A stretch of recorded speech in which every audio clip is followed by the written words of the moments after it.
You're listening to the Naked Bible Podcast. To support this podcast, go to nakedbiblepodcast.com and click on the support link in the upper right-hand corner. If you're new to the podcast and Dr. Heiser's approach to the Bible, click on New Start Here at nakedbiblepodcast.com.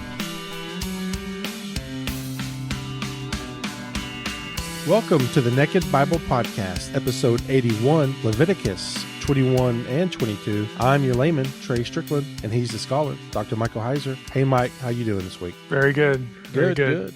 It's the new year, so Happy New Year. It is. Happy New Year. You have any resolutions? You going to quit smoking or? Yeah, I'm not a big resolution guy. Me either.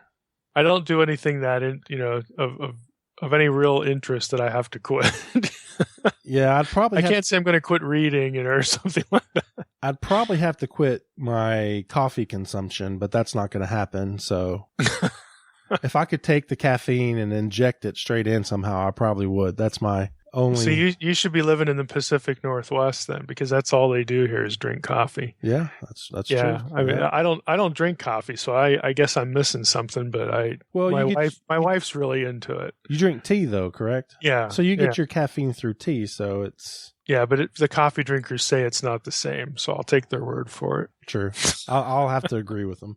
I don't tremble at all if I'm not drinking. Oh, yeah. I wake up shaking. I start shaking. No, I'm just kidding. But I do get headaches if I take a day or two off, which is not good. Oh, that's interesting. Yeah. Good for you. Thanks. Yeah. All right, well, we're doing 2 chapters again. Again, closing in on finishing Leviticus. I'll give everybody a moment again to wipe away the tear that I'm sure is forming. Here we are, Leviticus 21 and 22, and I'm still poking fun at Leviticus, doing Leviticus. But I actually got a good bit of feedback from it. I've liked it.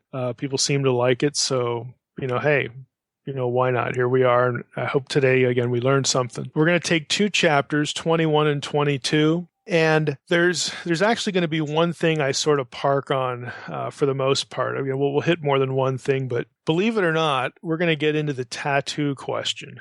This is a question I actually have gotten an email several times about what I think about tattooing. And people always take you to Leviticus. And there was something in Leviticus 19 that I could have brought up then and gone into the tattooing thing, but there was plenty to cover in that previous episode. So I'm going to pick it up here because there's something in Leviticus 21 that references back to Leviticus 19. So this will be the episode. We can talk about that. So having said that, let's just jump in here to Leviticus 21 and start reading. We'll pick up a few things and work our way to the sort of centerpiece for the episode. So Leviticus 21 says, "And the Lord said to Moses, Speak to the priests, the sons of Aaron, and say to them, No one shall make himself unclean for the dead among his people, except for his closest relatives, his mother, his father, his son, his daughter, his brother, or his virgin sister who is near to him because she had no husband. For her he may make himself unclean." Now, let's just throw in the 4th verse. He shall not make himself unclean as a husband among his people and so profane himself. Now, these first 4 verses are about they're essentially about, okay, since contact with the dead makes you unclean. We talked about this earlier in Leviticus, whether it's a dead human being, a dead carcass of an animal, contact with death or with the dead makes a person ritually unclean, which again is unfit for sacred space. And so in this chapter, the issue comes up, well, what about the priests? Because the priests, are in some way responsible ritually with, again, sanctifying people in this situation. They're invariably going to be in contact with the dead because, again, of the distress of someone dying, and they may ask a priest to come over and comfort them or do this or that. So they're in need of some special commentary for what happens with the priests, and what we have here in the first 4 verses gets us into initially the ordinary priest. In other words, the first 4 verses here are dealing with just your run-of-the-mill priest, not the high priest. The high priest is going to come later and have even stricter rules. But in the first 4 verses here, we get the parameters for whether a priest can willingly make himself unclean with respect to contact with a dead relative. And again, there's a list of what's allowable here. There's a similar verse in Ezekiel 44 that says, this is verse 25, Ezekiel 44:25, a priest shall not defile himself by entering a house where there is a dead person.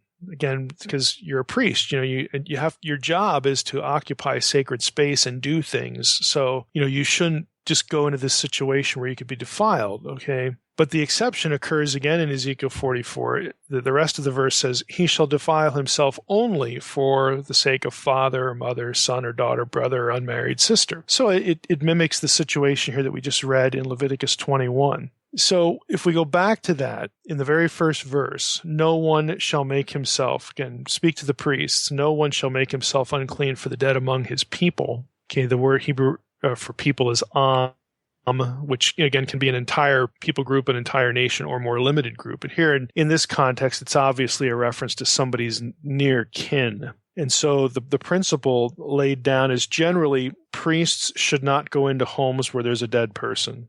Okay, you're just going to be defiled, and your job is in sacred space, so then that's going to just mess things up. But for the ordinary priest, if it's father, mother, son, daughter, brother, unmarried, sister, okay. It's okay to enter that house, comfort people, whereas before this is something you shouldn't do, even though people might want you to do, or you might think your duty as a priest, might involve this. Don't defile yourself by contacting the dead. Don't enter a house where there's a dead person, except in this situation, this narrow group. So as a general rule, an ordinary priest should not become defiled by contact with the dead, even of his own extended clan, but only for the members of his clan who are the most closely related to him, and again, his immediate family. So it's an issue because attending the burial of clan relatives was sort of a traditional thing to do in the culture. But the priests here are actually a little bit restricted from doing that. They can only do that in certain situations. So right away, again, we're starting off. I think it was important to mention that because Leviticus 21 very clearly, again, is in a context of priestly duties, sacred space, again, something religious. Let's just be as broad as we possibly can. There's a religious context to what we're reading now in Leviticus 21. And if we want to use the word, a ritual context, a priestly context, so whatever the vocabulary is we want to use. Now that becomes an important setup. It helps us, again, get the flow of things for when we hit verse 5. Leviticus 21:5 says, they, again, the priests, because that's who he's talking to, speak to the priests in verse 1. They shall not make bald patches on their heads, nor shave off the edges of their beards, nor make any cuts on their body. Now, this is a verse that typically comes up with the tattooing situation. So right away, the context for this is, we're talking about priests here. We're not talking about anybody in general. We're talking about priests. That's the first thing. But this comment in Leviticus 21:5, notice what's grouped here. Make bald patches on the heads, shave off the edge of the beards, or make any cuts on their body. Now that harkens back to Leviticus 19. And I didn't bring this up in the previous episode, but we'll pick it up here. Let's just get a few verses, the cluster of verses here, and you can see where this same kind of language, where it falls into here. Leviticus 19:26-29 says this: You shall not eat any flesh with the blood in it. You shall not interpret omens or tell fortunes. You shall not round off the hair on your temples, nor mar the edges of your beard. You shall not make any cuts on your body for the dead, or tattoo yourselves. This is the ESV. I am the Lord. Do not profane your daughter by making her a prostitute, lest the land fall into prostitution and the land become full of depravity. Okay, so it's grouped in here with a bunch of other rules. And the eating of the flesh, again, the blood of an animal was only, blood of a sacrifice was only for God. Blood was really only for God. We talked about how, people would have to bury it, put dirt over it so that it couldn't be used in ritual purpose. We talked about that in the last episode. The life force belongs to God. It goes back to God. That's not the idea. That's why you shouldn't consume blood. then we go from that to interpreting omens or telling fortunes, again, treading on the area of divine knowledge, sacred space, really the other world, the spiritual world, contacting beings who inhabit that world to get special divine information. You're not supposed to do that. And we talked about that a little bit last time, what the logic is. And then we get right after that, Leviticus 19, don't round the hair off your temples or mar the edges of your beard. Don't make cuts on your body or tattoo yourselves. Okay, and then we go to profane your daughter by making her a prostitute. Again, a lot of scholars think that refers to sacred prostitution. In other words, you don't have your daughter function as a cultic prostitute. I mean, generally a prostitute would be bad too, but since this is in the context of this other religious stuff, again, this is an oblique reference to sort of idolatry, some of the things that the Canaanites did. Yeah, and I want you to get the flavor that this is not just so broad and wide. There is a religious reason. There's a religious flavor, a context for these laws that has something to do with your vow, your status as the people of Yahweh to have only Him as your God. There are certain things you do not do religiously because the Canaanites do that. The Egyptians do this stuff. Fill in the blank. Somebody else does this. Someone else who's loyal to another God does these things. And as we're going to see here with the quote tattoo question, there's a consistent, again, ritualistic religious flavor to these commands in Leviticus. So let's just jump in here full bore, with this whole question. So I'd start by saying this, again, just to make the point again. The context of Leviticus 19, and here we're in Leviticus 21, so 21 verse 5, I think is pretty clear. The practices listed are all associated in some way with religious practices practiced by pagans. Okay, there's this context. We don't do this as a follower of Yahweh. We don't do this as a priest of Yahweh because people who have other gods and worship them and do certain rituals for them do these things. We're not going to do them. They do. We are, again, maintaining a separation between us and them because of our loyalty to Yahweh of Israel over against other gods. So the practices listed here are all associated in some way with other religions' idolatrous rites. And everything listed here was well known in the ancient world as having that context, having something to do with, again, with what an Israelite would look at and say is an idolatrous ritual, some divination practice or some ritual conducted. And that's, again, at the heart of why these things are prohibited. So if you go to Leviticus 19, you go through the list, consumption of blood. Again, we talked about that. You don't use blood ritualistically. Blood belongs to Yahweh because it's a life force. Well, other pagan religions, they did lots of things with blood, to their gods, that sort of thing. So again, the law wants to hem that in. Maintain loyalty to Yahweh. Don't consume the blood. Don't do what these other people do. Then there was interpreting omens, telling fortunes, again, soliciting divine knowledge from other gods, other spirit beings. And then again, rounding off the hair and the beard. Now, as odd as it might sound, in the ancient Near East, hair, as well as blood, as well as semen, some of these other things, symbolized life force. And it did so because it grew. It was perceived as being alive because it grows. Just like a plant, all right? So consequently, people who occupied sacred space, in other words, priests, were not to cut their hair or their beards short. This is one of the bits of logic, part of the rationale that goes into this. It's kind of interesting, but locks of hair have been found, and there are ancient texts outside the Bible that describe the practice, but hair has been found laid in tombs, put on funeral pyres, again in ancient Syria, some of these other archaeological sites. Hair is described as being brought to sanctuaries, temples as part of dedicatory offerings to some god. Again, it was, just because of the way it was perceived. And again, we have a religious context. Now, for those of you, I'm not going to get into 1 Corinthians 11 again, but for those of you that I sent those articles to that asked for them, this ought to sound familiar right now because even in the 1 Corinthians 11, the head covering thing, that whole situation, the hair was the key to understanding what Paul is thinking when he's talking about the woman's head covering in 1 Corinthians 11. It had something to do with life force, with fecundity, with the ability to conceive children. And again, as odd as that sounds to us, this is part of ancient thinking, ancient, pre-scientific thinking, ancient religious thinking. So the hair trimming described, again, would also be something associated with pagans, because they would take that hair and make it part of an offering, or they would make it part of a mourning ritual or some other temple ritual. And so the rule is, don't do that. Don't round off the side growth of your head. Don't do this kind of stuff. You're not supposed to do it because of the religious denotation and connotation.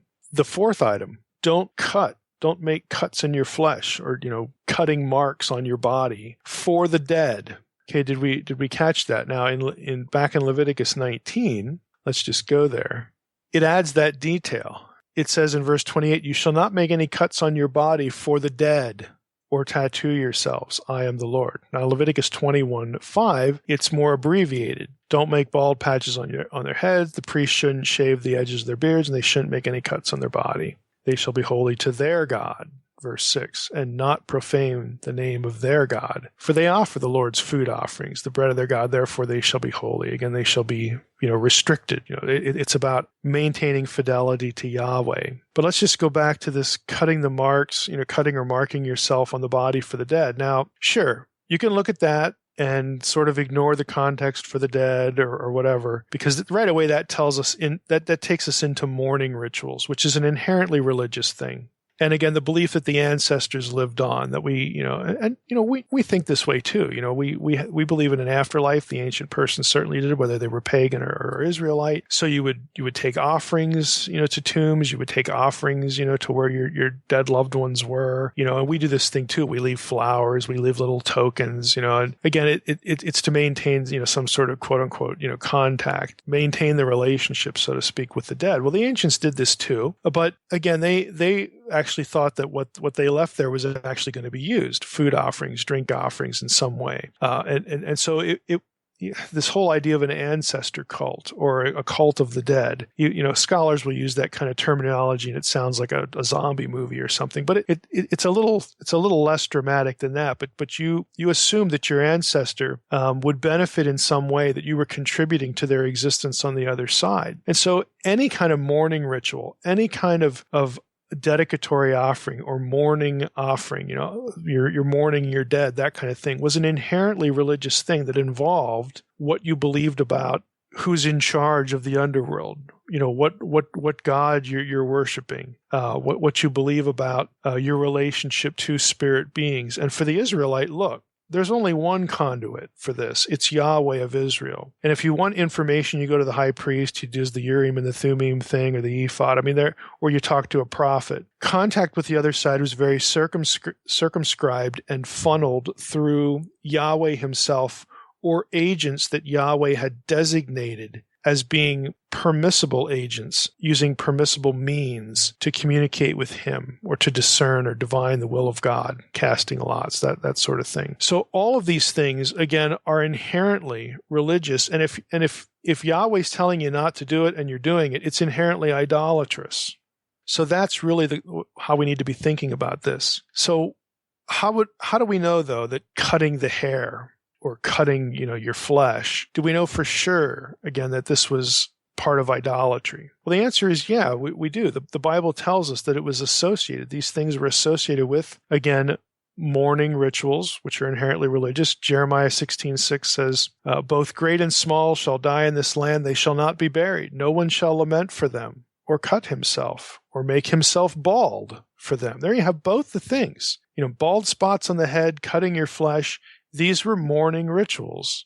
Again, and the principle here of Leviticus is we don't do this here. The pagans do this kind of stuff. We don't do this. There's an association with pagan idolatry. So this isn't a coincidence. The connection between Jeremiah 16, Leviticus 19, Leviticus 21, this is not a coincidence. This is how it was perceived. You could go to Deuteronomy 14:1. Again, there's another one. You are the sons of the Lord your God. You shall not cut yourselves or make any baldness on your foreheads for the dead. Don't do this. And again, it's inherently associated with mourning ritual.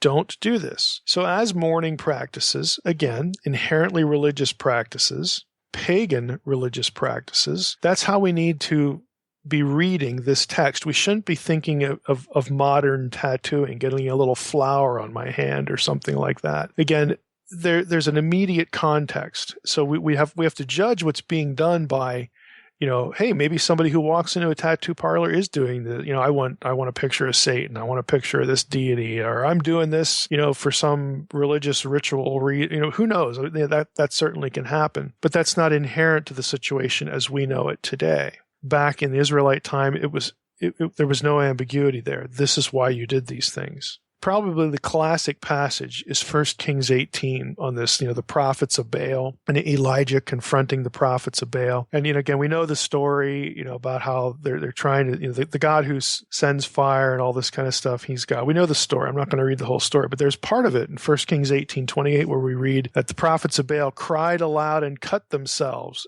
after their custom with swords and lances until the blood gushed out upon them. So cutting was also used in other ritualistic contexts. It wasn't just mourning, even though that's pretty clear, but they cut themselves, the prophets of Baal, after their custom. In other words, this was part of the worship of Baal. Now, I'm going to read a little selection here from the Dictionary of Deities and Demons in the Bible that deals with, again, this episode. It reads like this. In the Ugaritic texts, we find a cult cry. So you actually read this in Ugaritic text. And of course, Baal was, the co-regent of El in Ugaritic religion. Baal was really important. We had the Baal cycle as part of the Ugaritic text. So Baal's an important deity. So in the Ugaritic text, we find a cult cry. And here's the phrase, where is mightiest Baal? Where is the prince, Lord of earth? By the way, that's Prince's Zabul, Lord of Earth, the Baal Aretz, that kind of thing. So Baal Zabul, Baal Prince, is where we get that. So, you kind of know where that's going to end up. But anyway, this Ugaritic text says, where is mightiest Baal? Where is the Prince, the Lord of the earth? The article continues, the ecstasy of these prophets is reminiscent of the prophetic ecstasy reported in the tale of Wen Ammon. This is an Egyptian text. There are other extra-biblical parallels too. Of the self-mutilation of the ecstatic Baal worshippers in 1 Kings 18, as was their custom, we also have parallels in Ugaritic texts. Quote, and this comes from an Ugaritic text, KTU 1.5, column 6, lines 20 and 22. It says, he, again the priest, harrowed his collarbone. He plowed his chest like a garden. He harrowed his waist like a valley. Ouch.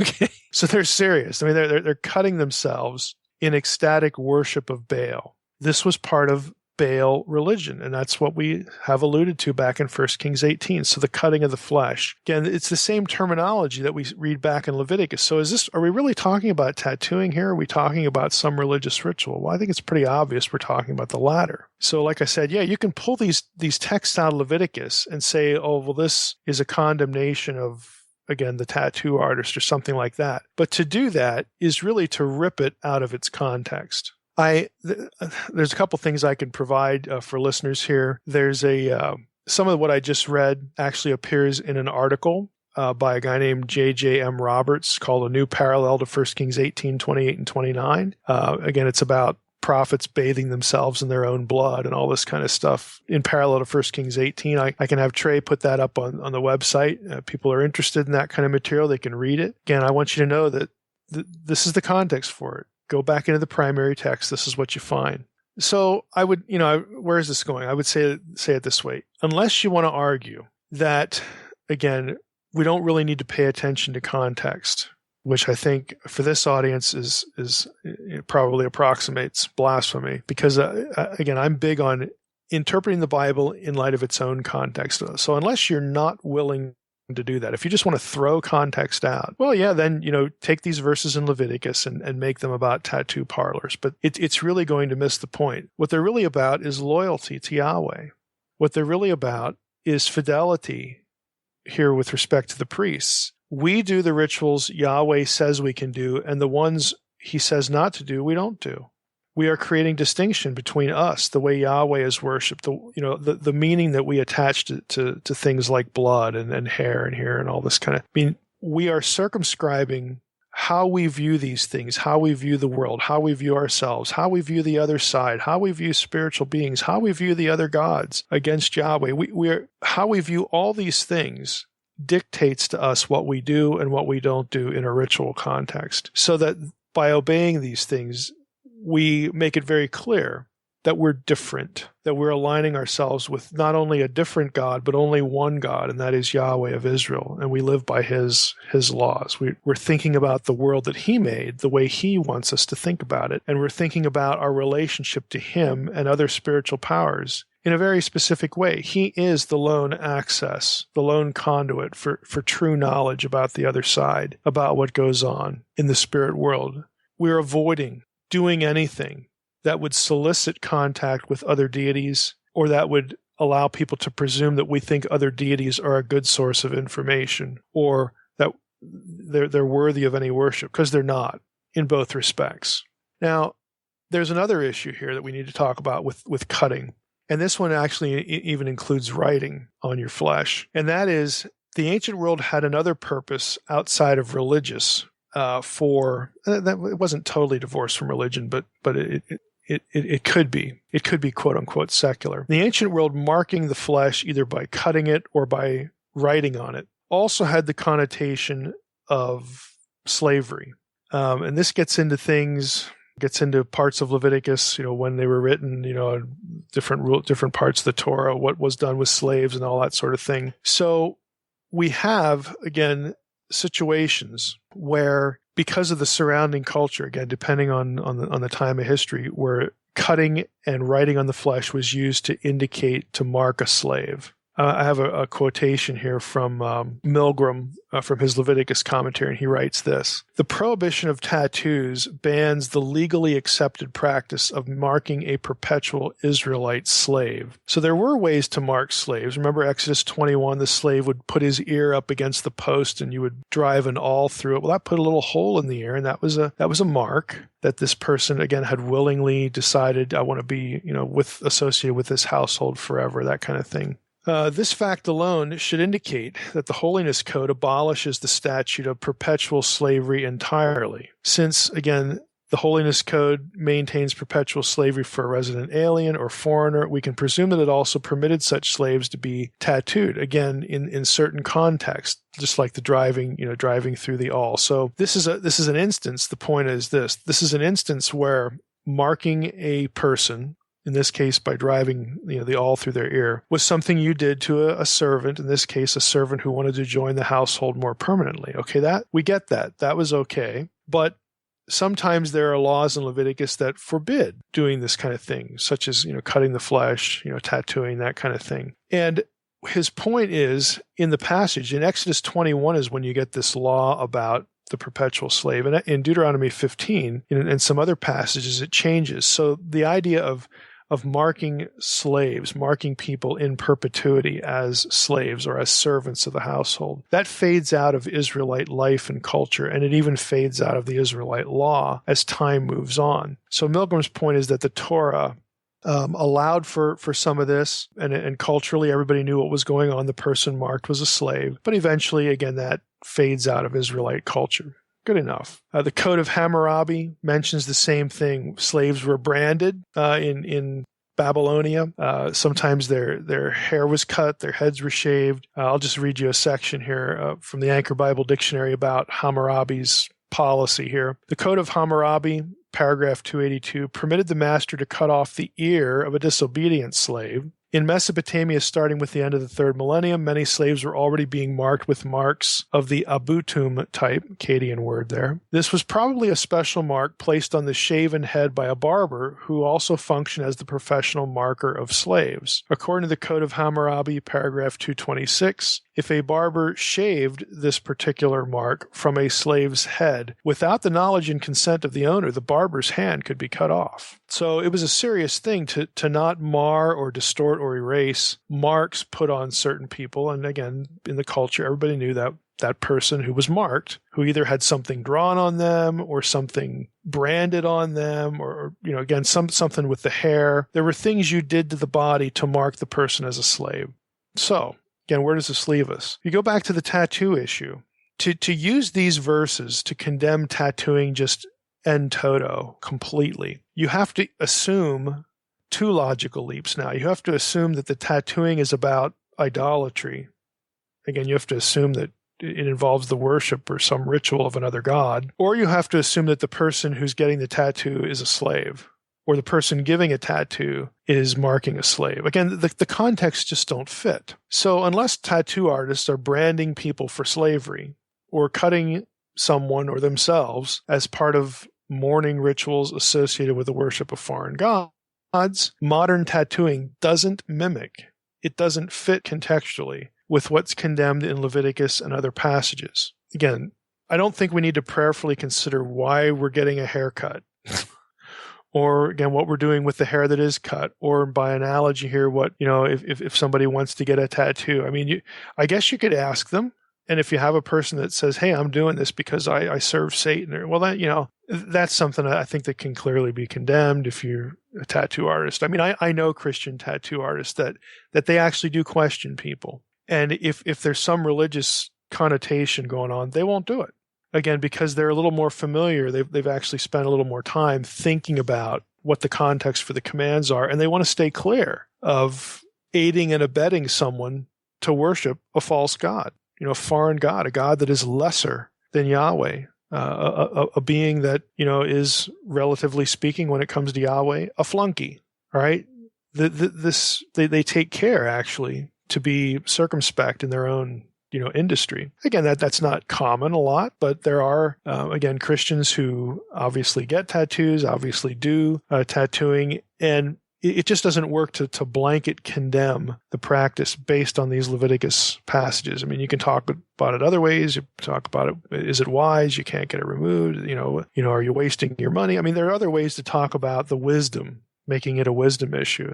That's certainly on the table. But to actually just use Leviticus for this really doesn't honor the context that's going on, but it can have an overlapping application. So if you know people, who want to get a tattoo, again, my first question would be, why? Why are you doing it? And you might want to ask them. You might want to bring this kind of material up and say, this is the way it could be perceived. Who knows? Or I just want to make sure that you're not thinking this. We're not going to do anything demonic here. All that kind of stuff. I mean, those are conversations you can have, but there is no one-to-one correspondence between these Leviticus passages and what we have going on today. Now, I'll give Trey another article. It's by a guy named Gilad Gavaryahu. And it's specifically on Leviticus 19:28, and it's about tattooing and branding. It's from the journal, the Jewish Bible Quarterly. So it's Ketovet Ka'aka, Leviticus 19:28, is it tattooing or branding, that kind of thing. So if you want to do some background reading in this sort of thing, you might find it interesting. But I figured, we hit this, we might as well say something about it, because I get this question, not a lot, but I've probably gotten it half a dozen times. So I figured it was worth discussing here. Let's move on to, we'll just go to verse 7. The priests shall not marry a prostitute or a woman who has been defiled. Neither shall they marry a woman divorced from her husband, for the priest is holy to his God. You shall sanctify him, for he offers the bread of your God. He shall be holy to you. The Lord who sanctifies you, I, the Lord who sanctify you, am holy. Okay, the daughter of any priest, if she profanes herself by whoring, profanes her father, she shall be burned with fire. So it's a capital offense. And again, the whoring there, it might be general. It's certainly going to be cultic prostitution, or at least that possibility has to be wrapped into this. But again, this is something talking about willful prostitution in verse 9. But let's go back to verse 7. Defiled by whoring, by harlotry. And this whole thing about the priest can't marry a woman divorced from her husband, all that kind of stuff. Well, verse 7, again, the whoring translation, or harlotry, again, depending on what your translation is the Hebrew word zonah, which is a term that is typically applied to a woman who is habitually given to prostitution, and not to a woman who may have had a moral lapse on a particular occasion. Zonah is used throughout the prophets of cultic prostitution and just general prostitution. Again, somebody who habitually exchanges sex for money. Again, it's not someone who had a moral failure on one occasion. So that the two are not the same by virtue of the vocabulary. But then we have this line about, one divorced from her husband. What's that about? Well, the priestly marriage, again, we haven't gotten to the high priest yet because it's even stricter there, but the priestly marriage represents an ideal. Again, the priests have greater sanctity. They penetrate sacred space further than the normal person does. So the rules for them are going to be generally more restrictive than the rest of the population. For instance, if you go to Deuteronomy 24, and this is the famous passage about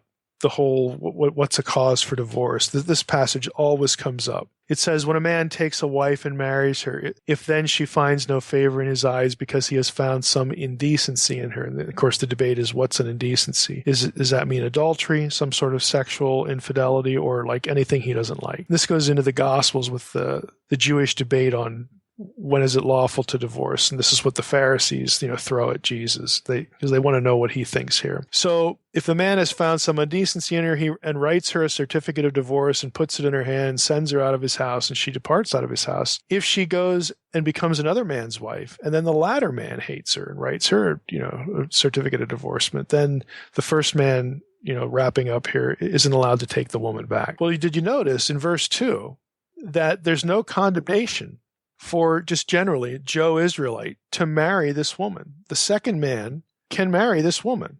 All right. So when we go back to Leviticus, the point of the Levitical law here is that for priests, you can't do that. The standard for priests is more restrictive than the general Israelite. And when we get to the high priest in a few moments, it's even more restrictive. So again, there's a teaching point here. So the laws are supposed to convey, again, this idea that the ideal, there's an ideal here for the marital couple. And of course, there's that's the culture is going to, contribute to that as well. But there's an ideal here. And so the closer to the presence of God we get, the more restrictive, this sort of thing is going to be, again, to reflect, again, holiness, to reflect the ideal, the sort of the perfection, or the near perfection. I'm trying to think of a better word for that.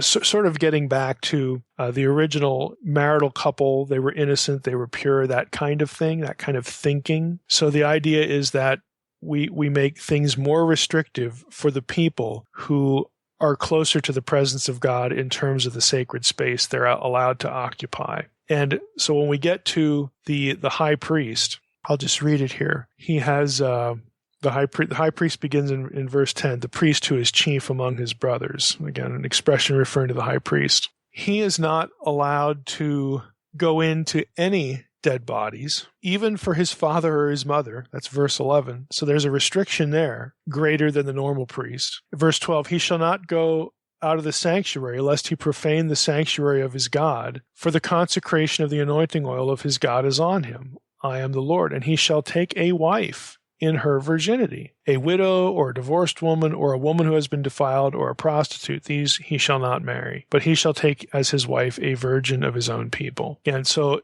it actually tightens the restriction for the high priest. And again, it's just about a teaching point. It's not that, he's better and the women are worse or anything like that, because the normal Israelites had less restrictions. But the high priest, he can't even go to the funeral of his mom and dad. He has to marry a virgin. Again, and it's because of his proximity on sacred space to, again, the most holy place and the holy presence. Again, it just ups the ante for him in this case.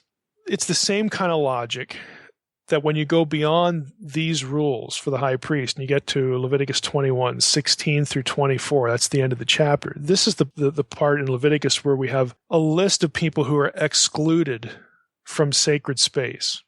Okay, I'll just start off here. The Lord spoke to Moses, saying, speak to Aaron, of course Aaron's the high priest, saying, none of your offspring throughout their generations who has a blemish may approach to offer the bread of his God.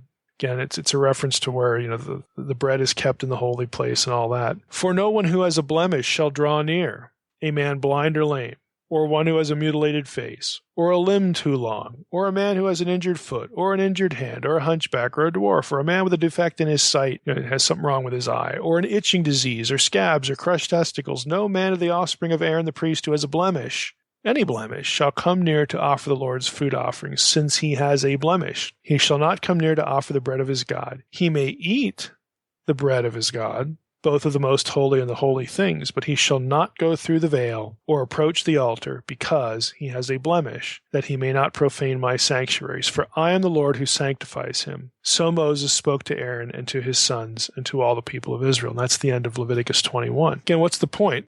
The point is not sin. The point is not moral inferiority. The point is not there's something wrong with you in a spiritual sense. The point is wholeness must be associated with the divine presence. Okay, the whole idea of excluding someone whose body was not whole, was not complete, again, was not the way it was, God had made it. Again, there's something wrong with it. The whole point of excluding that person from, and we're talking here to the priest, but it's going to apply more generally too. But the point of excluding that person, even if they're a priest, from sacred space is that the presence of God is associated with life and with wholeness, with completeness, with the way things ought to be. And so it teaches people when we exclude these people, we are reminded of the completeness, of the perfection, of the wholeness of God, that where he is, and, Lord willing, someday we will be with him after we die, because he is in covenant relationship with us and we worship no other besides him.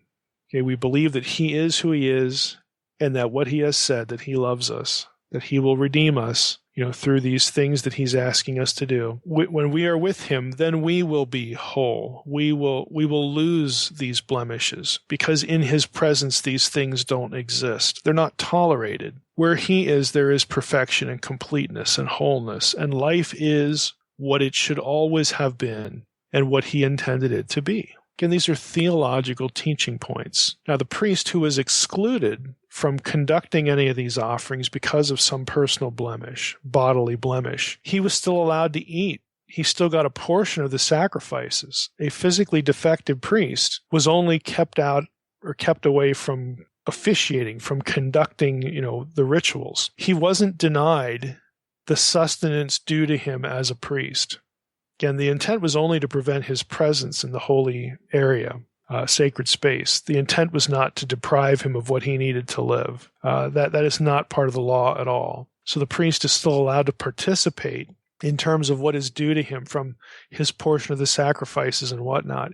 It's just about sacred space. He's not being punished, for anything. There's a teaching point here that we just talked about. Now, if we drift into Leviticus 22, generally speaking here, I'm not going to say a whole lot in Leviticus 22 because there's a lot of repetition about earlier holiness laws. But in the first two verses we read, "The Lord spoke to Moses, saying, Speak to Aaron and his sons so that they abstain from the holy things of the people of Israel, which they dedicate to me, so that they do not profane my holy name. I am the Lord." Now, what this is about is it's an instruction to Aaron, he's the high priest, and his sons, the priests, to be very careful about what happens to food items that are donated, that are dedicated, either sacrificially or through peace offerings or whatever.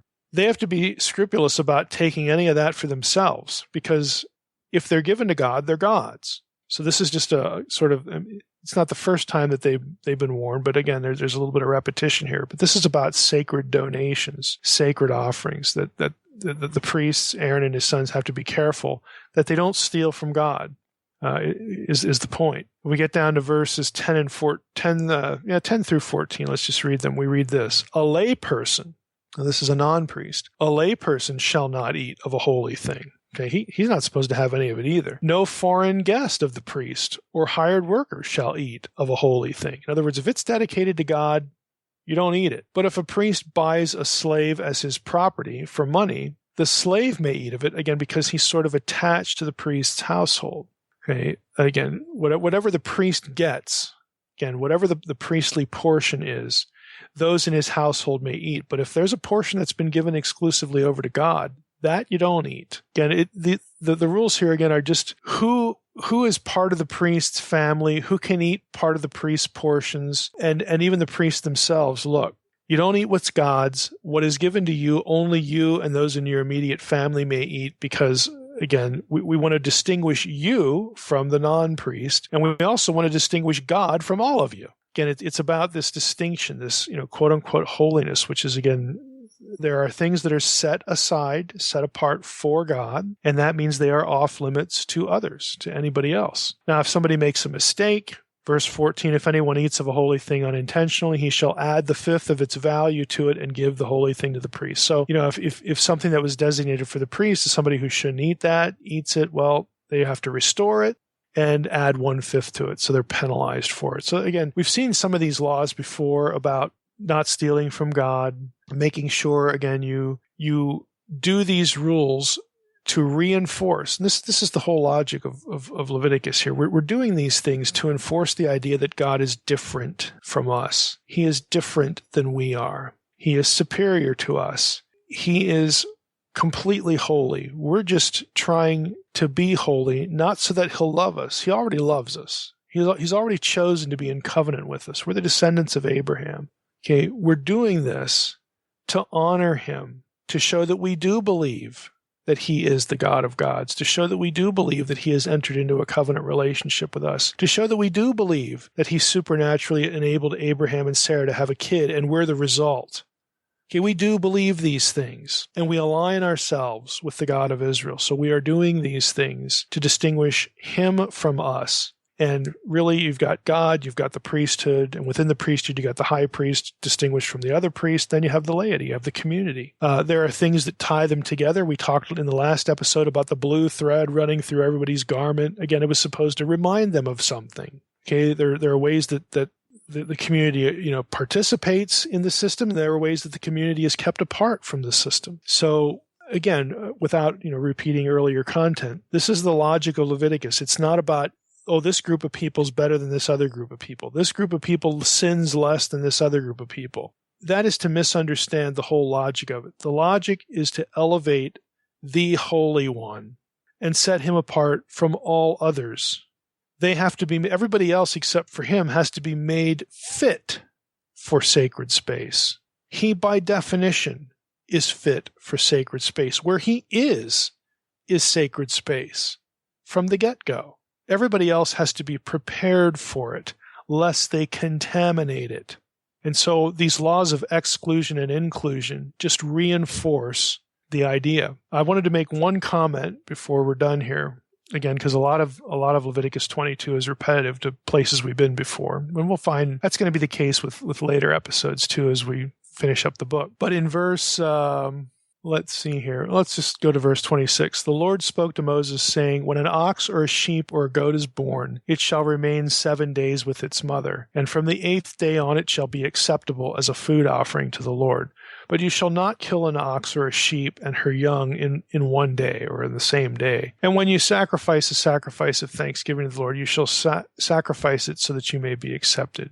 It shall be eaten on the same day. You shall leave none of it until morning. Again, that's old regulation. But I wanted to mention this law about, not using the young of cattle as an immediate sacrifice right after it's born. Levine says this, the law forbids such sacrifice even after, 8 days. Traditionally, this prohibition has been explained as expressing compassion for living creatures. It has been understood to apply only to female animals, the mothers, and their male offspring. The Hebrew is literally its son, Beno. Practically speaking, male animals account for the majority of sacrifices anyway. And Levine points out that this is the interpretation that runs through the rabbinic community, and frankly, he doesn't note anything, and I've never come across anything that actually contradicts this in any coherent way. So I just think it's interesting, just sort of as a little thing to pull out of the chapter, that apparently that's why this law is there. Again, to express compassion for living creatures. You say, well, it's not real compassionate if you can eat it after a certain amount of time. Well, as he says here, most of the sacrifices are males, and the mothers, are and their offspring. The mothers are sort of not off limits, but they're not the focus of the sacrificial item. And when they have young, again, there's this opportunity. I don't want to anthropomorphize or anthropopathize animals, attributing that to them human characteristics or human emotions. Okay, but this does seem to be the logic that the mother and the little baby are allowed to bond, even if they're animals. That this was a token of compassion. Again, I haven't come across anything that's better than that, and that's very consistent, with the stream of Jewish tradition. So make of it what you will. But again, I just thought it was interesting, to mention that this gets thrown in to Leviticus 22 amid all this other stuff. And they wouldn't have to include it, but they do. So what are the takeaways? Again, just to reinforce, I think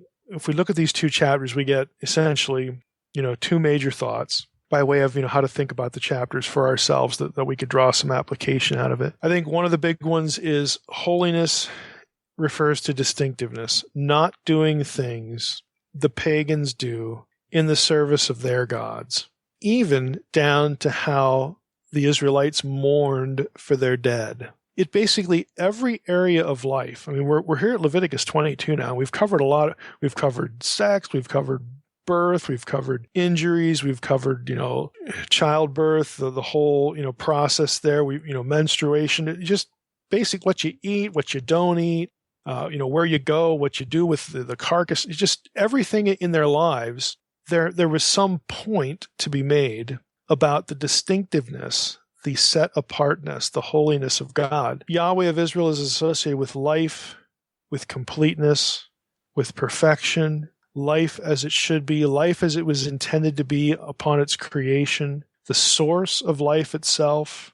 Again, these are the things that all these really odd rules point to.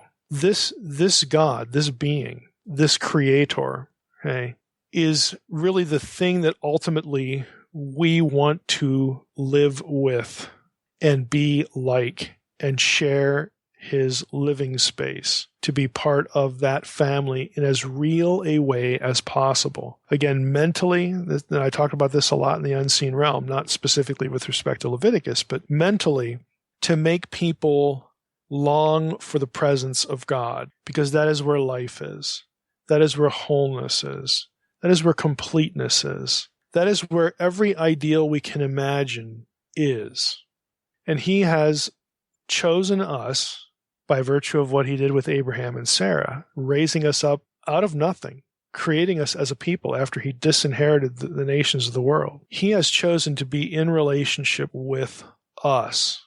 And he is, through these rules, teaching us about himself and the kind of life that he has and is and dispenses and that we will have if we are loyal to him. Again, this is where the mind of an Israelite would be trained to go. The second lesson, I think, is what belongs to God is God's. We should not treat something associated with him, designated to be his, as ordinary. Because when we do that, that is to express contempt for the sacred. It is to express contempt for what belongs to him as opposed to what, belongs to us. The chapter ends this way, and I think it sort of captures this rationale. Leviticus 22 ends this way. So you shall keep my commandments and do them. I am the Lord. And you shall not profane my holy name, that I may be sanctified among the people of Israel. I am the Lord who sanctifies you, who brought you out of the land of Egypt to be your God. I am the Lord. I am Yahweh. And again, I think that sort of captures the whole, the logic, the rationale, and those two big takeaways, if you will. And not only from these two chapters, but really from the book as we've gone through it. Mike, can you briefly elaborate on the buying of slaves in Leviticus 22:11, or touch on that practice in those times? Well, there were a variety of places and means and costs, again, to buying a slave. There are other laws like in Exodus and Deuteronomy about, I hate to put it this way, who the candidates for slavery were. Slave here, again, it's a generic term, to buy, to acquire. Kana is a word that the noun for slave doesn't even occur here. It's just if a priest acquires someone as a property. The slave later in the verse, again, the acquisition, may eat of his food because he's a member of his house. So it's talking about a person in context, which is why it's translated the way it is. In other passages, we have eved is the common word for slave or servant. There were different categories. If you were a non-Israelite, there could be slaves who were captives, slaves or servants. Again, captives of war. We have this with the conquest situation, for example, with the Gibeonites. They were made workers in the community because they tricked Joshua into signing a covenant with them. So there was that situation. There's no racial component to it. It's typically a wartime situation, a foreign enemy kind of situation. But slaves were supposed to be set free after a certain amount of time. We're going to get into that later in Leviticus. If you were an Israelite, you might be a slave/servant in the sense of an indentured servant to pay off a debt. And these are really the focus of a lot of the Jubilee regulations, that an Israelite especially was only allowed to be a servant for a certain amount of time. But even a foreigner, who maybe either sold himself into servitude, again, to make a living. People did that. That was very common in the ancient world. It wasn't always a violent, unwillful thing. This was just like in later European history. This was a way to survive. For many people, I will be your servant for X number of years. If you take care of me, I will do X, Y, Z, service to you, and that sort of thing. But it could be on the negative side too, like a war situation or an enemy situation, a captive situation. So you get both varieties. But even with the foreigner, if the foreigner wanted to stay beyond his term, as we talked about a little bit in this episode, the foreigner could go to his master and say, well, I know my time is up, but hey, I got married and my wife is here and she's also, maybe an indentured servant and I don't want to leave her. Can I stay? And you could work that out. Or you could say, I want to stay for good. I want to be a member of your household. I like my situation. I like you. I like my master. And so then they would go through the all ceremony and whatnot. So there were a lot of different circumstances, a lot of different ways people wound up being a servant or a slave. Some of them were negative. Some of them, again, it's not real positive if you have to do this to make a living or pay off a debt. I mean, I'm not trying to portray that as a positive thing, but it's not this violent, coercive thing either. So you have different categories of how people wound up in this situation. And there were rules, rules in the Torah about which Israelite laws applied to a servant and which didn't. If you were a foreigner visiting in the land, you may or may not be required to participate, like in a Passover or something like that. You could be exempt, or you would have to do it. It just depended on what the situation was. They reviewed, therefore, in some contexts, they reviewed equally under the law. Sometimes they reviewed unequally under the law because of their status. So it just depended on the circumstance. All right, good deal. Appreciate it. I'm sure we'll be touching on that more. Yeah, when we get into the Jubilee thing, we'll have to take a look at that. Yeah, absolutely. All right, Mike. Well, we appreciate it. Do you have a bibliography update for us? Well, we're here at the beginning of a new year, and the bibliography, of course, those who contributed to the GoFundMe campaign, the $50 level or above, they got